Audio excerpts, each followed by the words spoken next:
जय हिंद सभी को। तो आज हम बात करने वाले हैं नॉमिनी और डिपेंडेंस। नॉमिनी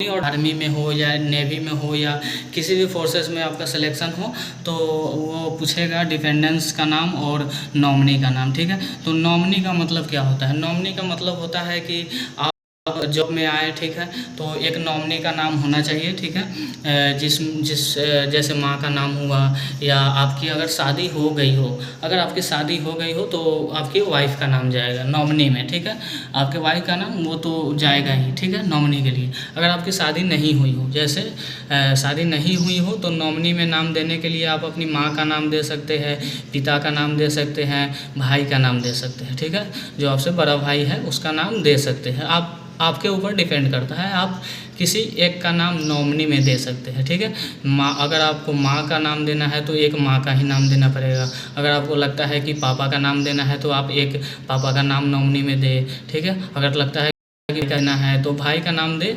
किसी एक का नॉमिनी में नाम देना पड़ता है। और डिपेंडेंस की बात करें, और नॉमिनी से फ़ायदा क्या होता है? यदि आपको ड्यूटी के दौरान या कुछ हो जाए, कुछ अनहोनी हो जाए, अगर शहीद हो जाए कोई जवान, तो नॉमिनी को वही मिलता है जो मिलना होता है, पैसा सरकार की तरफ से वो नॉमिनी को ही मिलता है। ठीक है, और डिपेंडेंस की बात करें तो डिपेंडेंस में आप किसका किसका नाम दे सकते हैं, इसकी बातें करें तो डिपेंडेंस उसे बोलते हैं आप पे डिपेंड हो। ठीक है, जो कहीं से कमाता ना हो, आप पे डिपेंड हो पढ़ने के लिए या कुछ करने के लिए। जैसे डिपेंडेंस में आप किसका किसका नाम दे सकते हैं, माँ का दे सकते हैं, पिता का दे सकते हैं। ठीक है, और छोटा भाई हो आपसे, या 18 साल से उसका एज कम हो और आपसे छोटा हो, उसका नाम आप डिपेंडेंस में दे सकते हैं। ठीक है, 18 साल से कम एज होना चाहिए उसका, चाहे आपका 3 भाई हो, 4 भाई हो, 1 भाई हो, जो 18 साल से कम एज है, आपसे छोटा है, आप डिपेंडेंस में उसका नाम दे सकते हैं। आपसे अगर बड़ा भाई है, अगर 18 साल से ऊपर एज उसका हो गया है और आपसे बड़ा है वो, तो उसका डिपेंडेंस में नाम आप नहीं दे सकते। ठीक है, चाहे वो कमाता हो या ना कमाता हो, ठीक है, आप उसका नाम नहीं दे सकते हैं डिपेंडेंस में। जो आपसे बड़ा है या 18 साल से ऊपर हो तो उसका नाम नहीं दे सकते। अगर बहन की बात करें, ठीक, क्या बहन के नाम डिपेंडेंस में दे सकते हैं? तो आपसे छोटा होना चाहिए बहन और 18 साल से कम एज होना चाहिए, उसका नाम आप डिपेंडेंस में दे सकते हैं। और वैसा सेम इसमें रूल है, आपसे बड़ा हो या जिसकी शादी हो गई हो, उसका नाम आप नहीं दे सकते हैं डिपेंडेंस में। ठीक है, क्योंकि अगर आप झूठा अगर डिपेंडेंस में नाम दे देते हैं तो यहाँ तो कुछ नहीं होगा, लेकिन आगे आपको ही प्रॉब्लम होगा। ठीक है, आगे जांच होगा तो आपको ही प्रॉब्लम होगा, आपको नाम कटवाना पड़ेगा।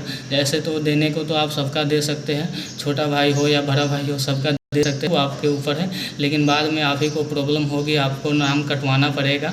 और तो क्या ज़रूरी है, जो सही है वो देना। ठीक है, जो आप पे डिपेंड हो या 18 साल से कम हो, और माता पिता का तो लगता है डिपेंडेंस में, उसी का पड़ता है।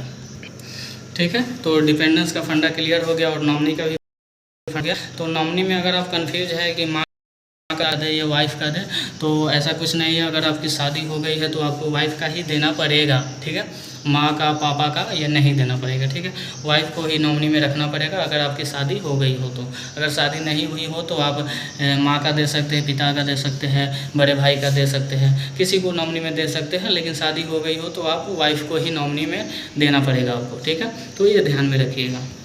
तो चलिए फिर मिलते हैं अगले वीडियो में। लेकिन एक बात बताते जाइएगा कि फ़ौज की तैयारी कौन कौन कर रहा है। ठीक है, फ़ौज हो, SSC GD हो, आर्मी हो या नेवी हो, यानी फ़ौज की तैयारी कौन कौन कर रहा है, और कौन कौन SSC GD की तैयारी अभी शुरू किया है। ठीक है, जो अभी नहीं सिलेक्शन हुआ है वो सब यस लिखिएगा कि हाँ मैं कर रहा हूँ। ठीक है, और जो कन्फ्यूजन हो तैयारी से लेकर या एग्ज़ाम से लेकर या सिलेबस से लेकर, या क्या होता है, मेडिकल कैसे होता है, फिजिकल कैसे होता है, जो भी कन्फ्यूजन हो आप ज़रूर कमेंट कीजिएगा। ठीक है, मैं वीडियो बना दूँगा एक। ठीक, चलिए मिलते हैं। जय हिंद।